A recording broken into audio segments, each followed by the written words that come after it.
Bonjour, bonsoir madame, mademoiselle, monsieur. Ça dépend de l'endroit d'où vous vous trouvez actuellement. Et vous avez en face de vous Amara Sylla, le jury chercheur.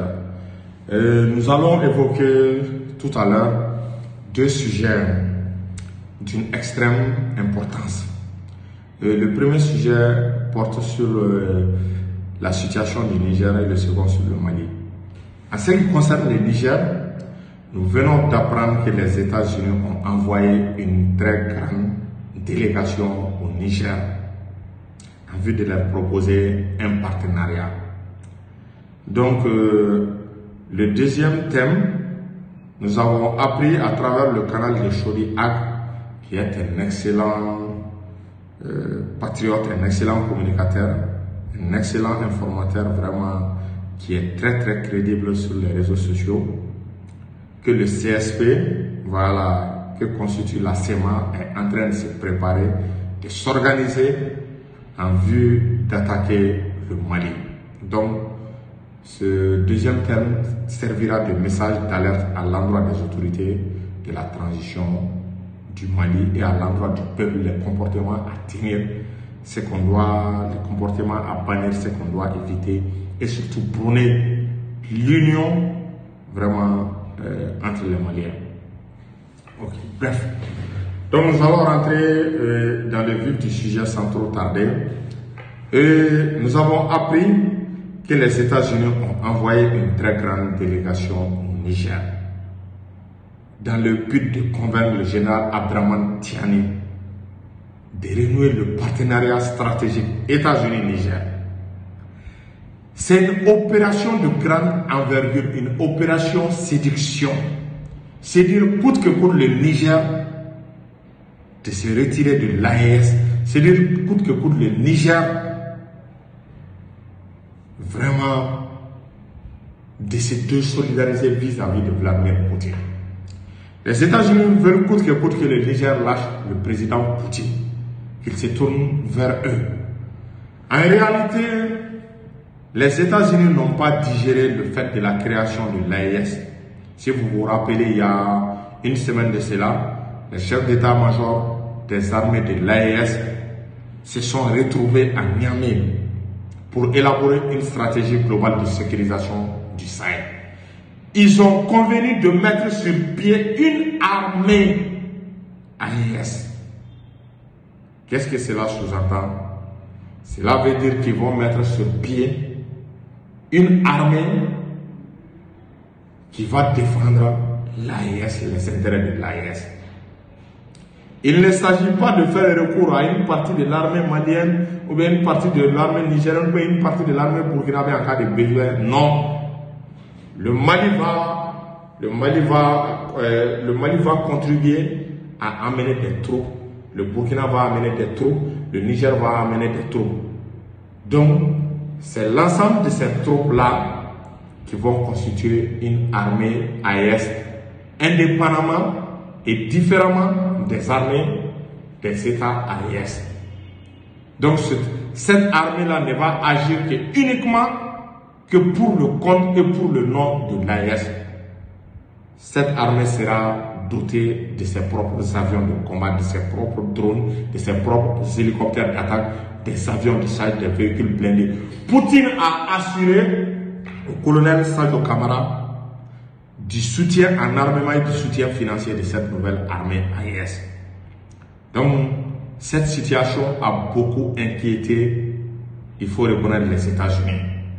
Parce que les États-Unis ont peur de perdre le Sahel. Si jamais la Russie parvenait à s'installer véritablement et convenablement dans le Sahel, je pense que les intérêts occidentaux vont être sérieusement menacés, surtout en ce qui concerne l'extraction de l'uranium, l'extraction du pétrole, l'extraction du gaz. Imaginez, les Européens dépendent en grande partie de l'uranium et du gaz naturel de la Russie. Ils cherchent désespérément vraiment à se débarrasser de cette indépendance. Donc, ils pensaient avoir trouvé une réserve en Afrique, notamment dans le Sahel. Dieu faisant bien les choses, la Russie est intervenue aux côtés du Mali, aux côtés du Burkina et du Niger pour chasser les terroristes et nous avons renoué des partenariats. Donc ça veut dire, en principe, si on commençait à extraire les ressources naturelles des États sahéliens, la Russie va avoir la primauté, l'exclusivité sur les États-Unis et sur l'Europe.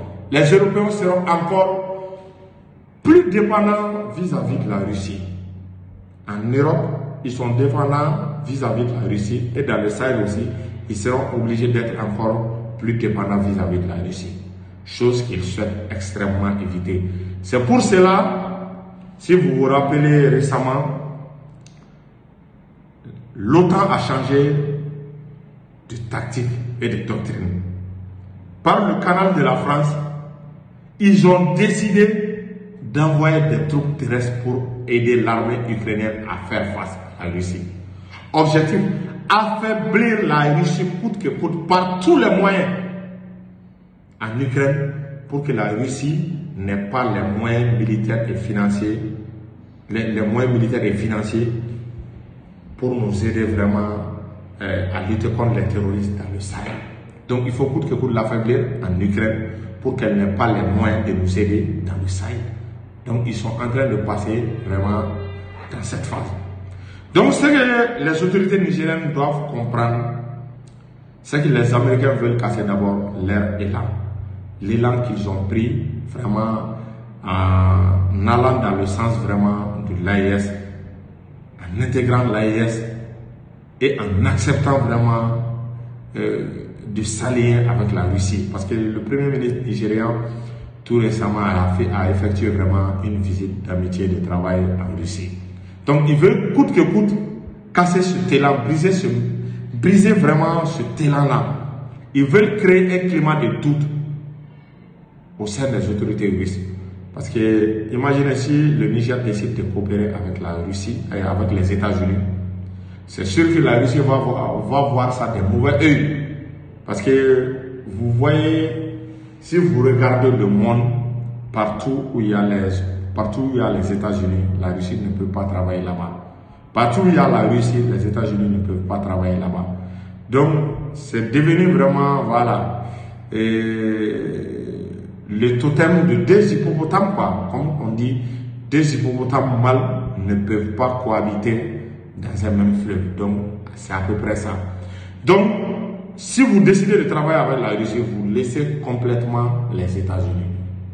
Si vous voulez faire aussi le double G, c'est sûr que l'un de ces pays-là va forcément vraiment abandonner le Niger, ça c'est sûr. Donc, la balle est dans le camp maintenant des autorités nigériennes, qu'ils évitent le piège. Les États-Unis veulent casser leur élan vraiment à collaborer avec l'AES. Ils veulent casser leur dynamique de mettre sur pied une armée AES et leur volonté d'aller ensemble. Surtout, l'AES a décidé de se retirer vis-à-vis de se retirer vraiment de l'instance qu'on appelle CEDEAO. Donc, si le Niger se rappelle très bien, les États-Unis n'ont pas pu fournir aux Nigériens les hélicoptères d'Apache, les hélicoptères d'attaque d'Apache dont ils en avaient besoin.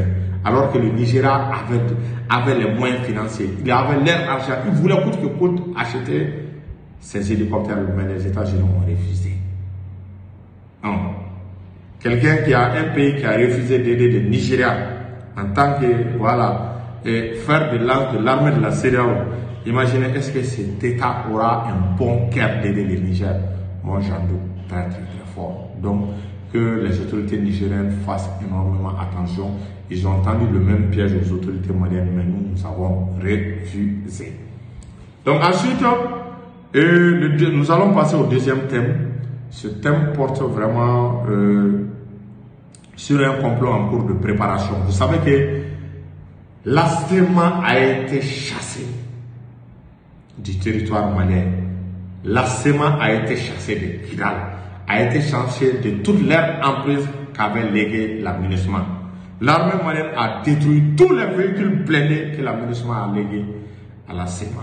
L'ASTEMA est actuellement abritée ou bien se réfugie en Algérie. Donc, l'Algérie est en train de préparer en tout cas quelque chose avec la SEMA contre le Mali. Donc, c'est pour cela que nous avons vu une publication sur Chaudiac, qui est un informateur très crédible et qui fait état d'une préparation d'attaque de la SEMA contre le Mali. Ils auraient même nommé, je ne sais pas, des chefs d'état-major par zone, Tombouctou, Kidal, Gao, etc. Mais tellement qu'ils sont paniqués, la SEMA, à la fin du communiqué, a mentionné l'année 2023 au lieu de l'année 2024. Mais selon Chaudiac, il me semble que le communiqué soit authentique. Donc, qu'est-ce que nous devrons faire en ce moment? C'est de serrer vraiment la ceinture. C'est de rester soudés derrière notre armée, de tout faire pour que la capacité de financement de notre armée puisse rester intacte. C'est pour cela que les coupures d'électricité et autres là doivent être laissées de côté. Ça, c'est des sujets secondaires. Nous souffrons tous du manque d'électricité. Moi-même qui suis en train de vous parler, et je connais le même problème. Effectivement, j'ai décalé, retardé beaucoup de mes émissions à cause du problème d'électricité. Donc, essayons vraiment de ne pas faire de pression sur nos autorités pour qu'ils se concentrent sur la nouvelle guerre qui risquerait d'arriver. L'Algérie a entamé des manœuvres, je ne sais quoi, des manœuvres, des exercices militaires à la frontière avec le Mali. Parce que l'Algérie souhaite aider, je ne sais pas, que ce soit dans la cachette ou bien se dévoiler en aidant la SEMA contre l'armée malienne. C'est pour cela que nous avons renforcé, nous aussi, notre position à la frontière avec l'Algérie. Nous avons amené des véhicules blindés, des hélicoptères d'attaque, des drones TBD, des missiles supersoniques capables de dépasser le mur du son. Nous avons amené ça à la frontière avec l'Algérie. Donc pour se préparer à toute éventualité. Donc si la SEMA veut attaquer encore nos positions, ça veut dire qu'elle va bénéficier ou elle cherche à bénéficier du soutien de l'Algérie. Mais elle nous trouvera sur son chemin. Parce qu'actuellement, l'armée malienne est devenue une armée hyper puissante. Plus puissante que le Nigeria. Mais l'Algérie va s'en rendre compte très vite si elle n'arrête pas. Donc, c'était ces informations que j'avais à vous dire. Vraiment de rester soudés, de ne pas écouter les politiciens qui sont en train de semer le désordre à Bamako, de déstabiliser politiquement le pouvoir en place, pour qu'on ne puisse pas se concentrer sur l'essentiel. L'essentiel, c'est quoi? C'est le non. C'est d'empêcher les assauts de l'Algérie et les assauts de la SEMA. Donc, ils sont en train de créer deux fronts. Un front politique pour déstabiliser le pouvoir de Bamako et un front militaire au nord. Mais ils vont échouer. Ce que je conseille à nos autorités, aux autorités maliennes, c'est de tout faire, tous les déstabilisateurs, tous ceux qui sont animés, je ne sais pas, d'une mauvaise voie de déstabilisation du pays, au motif, je ne sais pas, de coloration politique ou des revendications politiques, que l'État fasse tout pour les faire taire à jamais. Donc c'était ces quelques mots que j'avais à prononcer à l'endroit vraiment de nos autorités du Mali, vraiment de prendre des précautions pour que la SEMA puisse échouer. Et elle va échouer, elle a déjà échoué, c'est fini pour la SEMA. Salam alaikum.